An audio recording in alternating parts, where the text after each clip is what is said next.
Okay, I am going to show you, I have sewn up all of my strips, and now I am going to show you how I iron my strips. This is not the right way or the wrong way, this is just how I do it. Well, first I'm going to show you two other ways, and then I'll show you actually how I do it. So you're going to open up your strip so that it is right sides are to the bottom of your ironing board. This gray mat that is on my table is actually a wool pressing mat, and it just helps to conduct the heat so that I'm actually pressing both sides at the same time. Y'all, in case you didn't know, I'm like queen of notions, so if they make it, chances are I probably have it. Okay, so if you want to press your seams open, what you're going to do is you're going to kind of spread out your fabric as much as you can, and you're going to stick your fingers in that little seam. You're going to open them, and then you're just going to run your iron down the length of your strip so that you have a nice open seam. Now that's if you want to iron it open. Now if you want to iron it to the darker side, how you could do it is, again, open your fabric up. And we're going to go towards the pink side because it's darker. And you just kind of spread your fabric out. And then if I'm doing it towards the darker side, I would just kind of hold the darker side and press towards the darker side, making sure that you kind of give that darker side a little tug so that it's fully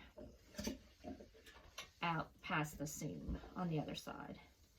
Now, that's two different ways you could do it if you're going to iron it from the back. This is actually, I'm going to show you how I do it from ironing from the front. Again, there's no right or wrong, it's just whatever you're comfortable with. So let me just iron this back flat, and I will show you. All right, so how I tend to do mine is I'll have my darker side up, and I usually set my seam with my iron. I do not use steam in my iron. I just use the hot iron with the wool pressing mat, and it gives a nice crisp seam when it's open. So then all I do is I open it to the dark side and iron. And I just kind of push it open as I go. And this is how I press my seams for the most part. If I'm doing a long strip, this is how I usually do it. So that's it. Now after we iron all of our seams open, we're going to go and cut them out. Hey, okay, I have all of my strips sewn into the pairs. I don't know if I made that confusing yesterday, that you're not sewing them all together, you're just sewing them into sets of two. So we are going to now sew our strips cut our strips into our 5.5-inch squares. So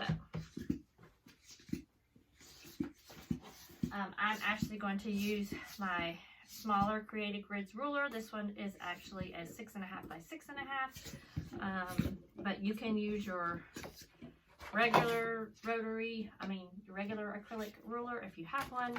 I just have a smaller one, so I'm going to use it. All right, so the first step we're going to do is we have to make a first cut, so we have a nice straight line. So what I'm going to do is I'm going to line up the bottom of my strip, and then I'm just going to give one clean cut, and then I am going to I'm actually using a rotating cutting mat, and I am going to place my ruler on the 5.5 mark on the side, and I am going to cut my strips 5.5, and they will end up being 5.5 by 5.5. So when you're done, you're going to end up with squares like this, and you're going to cut 7 out of each strip.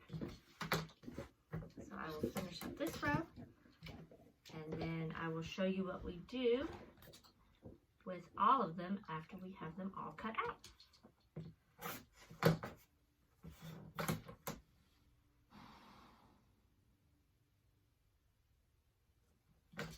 Just cutting. Got 3, 4 more to go.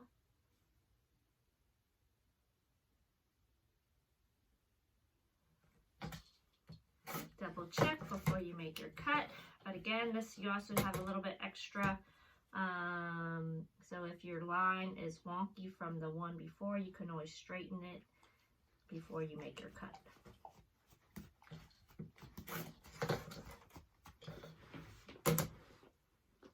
Almost done.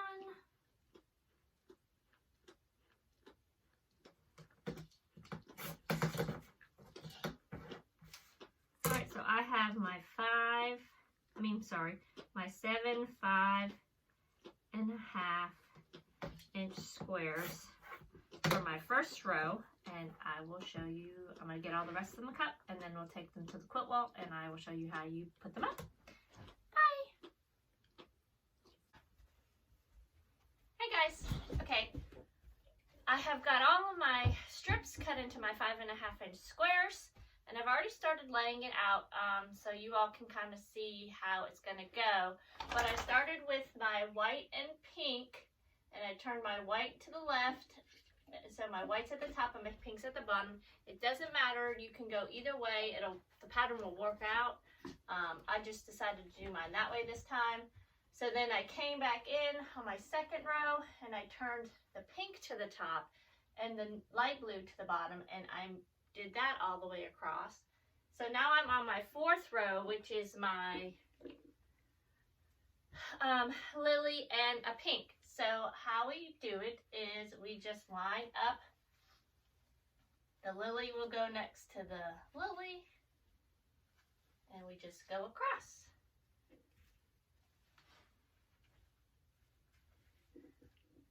They're not going to be exact because sometimes you don't get them all the way exact on, but this is just to give you an idea so you have it set out for when you need to start sewing them into rows. Thanks, Jake. Jake decided he wanted to lay right underneath my board. I don't think you guys can see him, but he's there.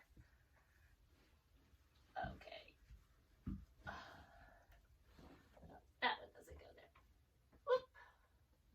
Okay, so then I'm going to do my next one just to give y'all an idea.